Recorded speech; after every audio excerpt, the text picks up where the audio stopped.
What's up, everyone? Welcome into DodgerHeads, presented by DodgerBlue.com, your home for the 2020 World Series champion Los Angeles Dodgers. We've got another weekend, another series with the Padres, and another preview with our friend Rob Morse with an eye on gambling. Last week was our first edition of this show. I'd say we did okay, Rob. We didn't kill it. We did okay. We told you we liked the under, which hit 2 out of 3 times. We liked the Dodger money line, which hit on Friday night. So hopefully we can have some more success this week. I know what's so bizarre is that in our second episode of this show, we're back with the exact same teams and basically the exact same matchups. The one change, we've moved from Dodger Stadium South in San Diego to Dodger Stadium North in Los Angeles. So let's dive into tonight's game. Tonight's game, Walker Buehler and Ryan Weathers. Here are the key numbers to look at as you sort of evaluate this one.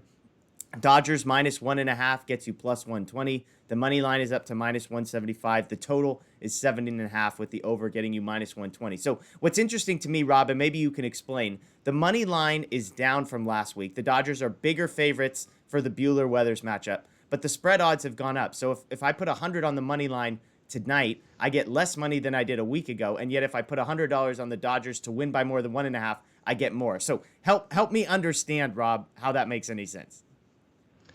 Yeah, so we'll start with the money line. Dodgers are going from a road team in San Diego to a home team at Dodger Stadium. And so, in most sports, you're going to have a little bit of a home field advantage. I think it's a little less pronounced in baseball. If anywhere has a home field advantage, it's probably Dodger Stadium. But so you're gonna pay a little bit more of a premium to bet the Dodgers at home than you did last weekend when they were on the road.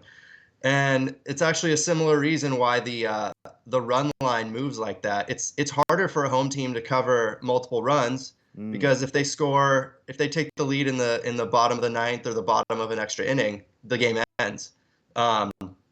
Whereas if they're on the road, you can have a tie game going to the 10th, and they can tack on 5 runs. Sure. Whereas if they're the road team, the game is done. So you basically, if you get to extra innings, you basically need a home run to cover that run line. Interesting. Yeah, it makes total sense. Again, these are the things I don't always think about. But yeah, if the Dodgers are only getting, they're favored to win, so you're banking on them only getting 8 at-bats. That makes sense. Now, does the total, the total is down from 8 to 7.5. Does that mess with the spread odds typically? If they're expecting a lower scoring game, I would imagine it's less likely for a team to win by 2 or more runs. Does that play into it, or is that change small enough that maybe it doesn't make a big difference? Exactly. It's a small change. It might slightly affect that, but it's more so that it's the same inputs affecting the spread or the money line as well as the total, right? So if they think there's going to be a bigger advantage for the pitcher, for a specific pitcher over an offense, then that's going to potentially move down the total, and it's also going to affect the spread or the money line as well. Got it. Okay, well, let's look at these numbers. We'll start with the spread and the money line, Rob. I'll lay out my case for the Dodgers. I'll lay out my case for the Padres, and then you tell me what you like or what I'm missing, okay? As I said, admittedly, my case for the Dodgers is going to be slightly longer than the Padres, but here we go. The Dodgers, here's the case for liking the Dodgers, either on the money line or if you want to play with the spread. They're winning 78% of their games. That's a pretty good reason to bet on a team on the money line. Minus 175 is not bad considering that. The Dodgers won 2 out of 3. Last time these two teams played, that was on the road. Now they're at home. The Dodgers are 6-0 at home on the season. The Dodgers had a day off coming into the series. The Padres did not. The Padres 10-10 on the season, just got swept by the Brewers in San Diego. And also the Padre bullpen once again comes into the series completely worn out. So with a game where you're not expecting your starter to get you more than 4, maybe 5 innings and a worn out bullpen, those are the reasons I like the Dodgers. If I wanted to make the case for the Padres, I think I would say these teams played really close games a week ago. And so maybe there's some value on the money line there. I believe the Padres are like plus 150, plus 155. So maybe you like that. And clearly, I think these games, the Dodgers care. I'm not saying the Dodgers, it's just another game to them. But the Padres, this seems to matter more the way Machado and those guys played. So maybe you think the Padres are more motivated. You can get a little value on the money line. Those would be my cases for either the Padres or the Dodgers. What do you think? Yeah, I don't see how you can take the Padres tonight, especially with Weathers and likely another bullpen game. I know he went 3 2/3. He pitched extremely well. I don't think either of us was expecting that. The Padres really just have two players swinging the bat well right now. That's Manny Machado and Trent Grisham. Tatis is 3 for 21 since coming back from Yeah. the IL. I know he hit that home run in his first game back, but he hasn't looked great in the past week. So um, I think if you're going to take a side, it's got to be the Dodgers here. A guy like Weathers, he's so young. He doesn't have the experience of facing major league hitters for the second time in a week and giving them a different look, Yeah. right? Like he's trying to just find success any way he can, and he's not an advanced pitcher that knows how to mix up looks or introduce a fourth pitch potentially that he was holding back in his first start. Yeah. Yeah, and hold on to that thought with the same pitcher, same hitter, because I want to ask you a question about that. But just to summarize, you like the Dodgers. Would you prefer to be on the money line, or do you like that spread line with the plus 120? Yeah, I don't think I'm touching any of these run lines. I typically don't bet run lines in general. And look, the Padres are still a good team, and this is a rivalry, so that's up for debate, I suppose, on your side. But these games could be low scoring and scrappy, and it's hard to win a game by more than one run if there's only 5 or 6 Yeah. runs being scored in the game. So I think I would bet on the Dodgers money line, but I'm more interested in the total. Okay.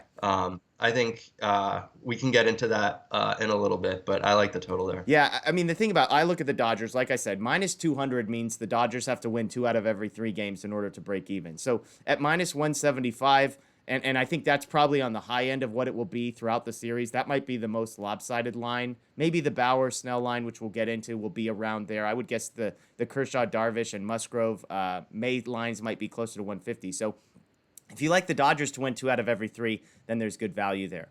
Let's go to the total. And again, I'll do the same thing. I'll make my case for the under and I'll make my case for the over, and you tell me what you like. Here's the case for the under.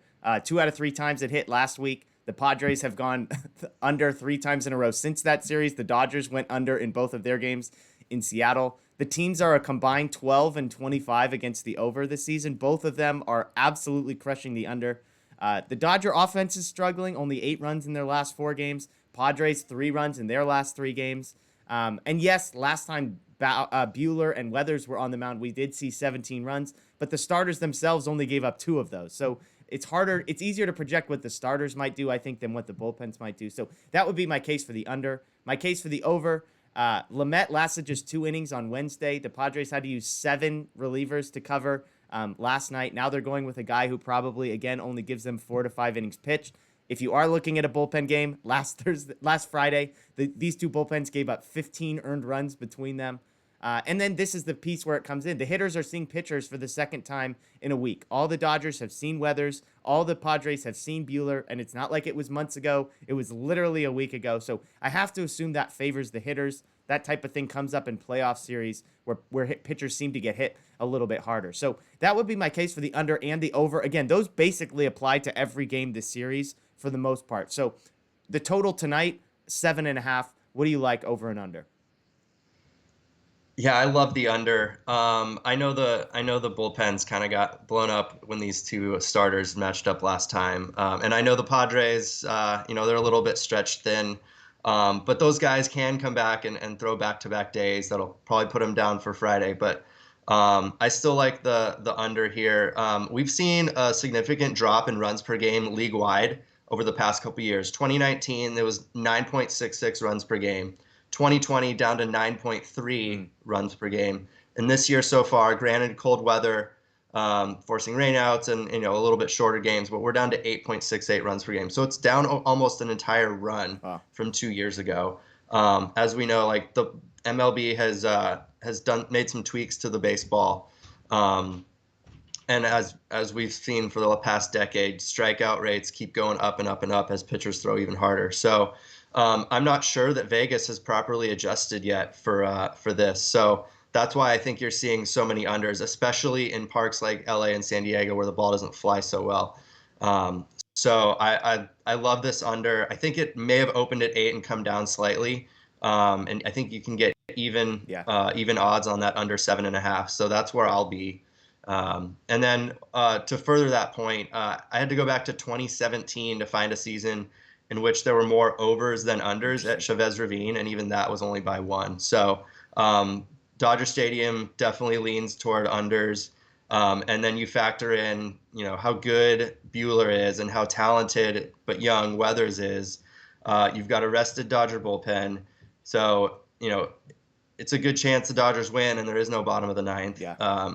Unlike last week, we saw that this game went to 12 innings. Yeah. So, yeah, I think 8.5 innings, a Dodgers 4-2 win. There's a good chance this under hits. But you got to say 4-3 so you can stay away from your -1.5 run line, which you scared us off of. You can't scare us away from the +120 and then predict a 2-run Dodger victory there. I know you're a guy, you like 5 inning lines, you like team totals. Is there anything that you've looked at for tonight's game on that front that you like? Yeah, if you can get the first 5 total at under 4.5, it's probably worth a look. I think it might be down to 4 in some places, in which case it's a stay away. That's a little bit too razor thin of a margin. And then actually the first 5 money line for the Dodgers is -195. I'm not sure why that's so much heavier than the full game money line, but especially considering Dodgers have a rested bullpen and the Padres don't. So. Yeah, just the total, the under 4.5 for the first 5 if you can get it. Okay. Well, let me throw a couple props at you for tonight. The first two are strikeout totals, over-unders we've got at Bovada. Weathers under 4.5 strikeouts is -110. Ryan Weathers has never had more than 3 strikeouts in a major league game before. His total is 4.5 tonight. I assume they're banking on the fact that the Padres need length out of him, that they're probably going to try and stretch him out to 5 innings if they can.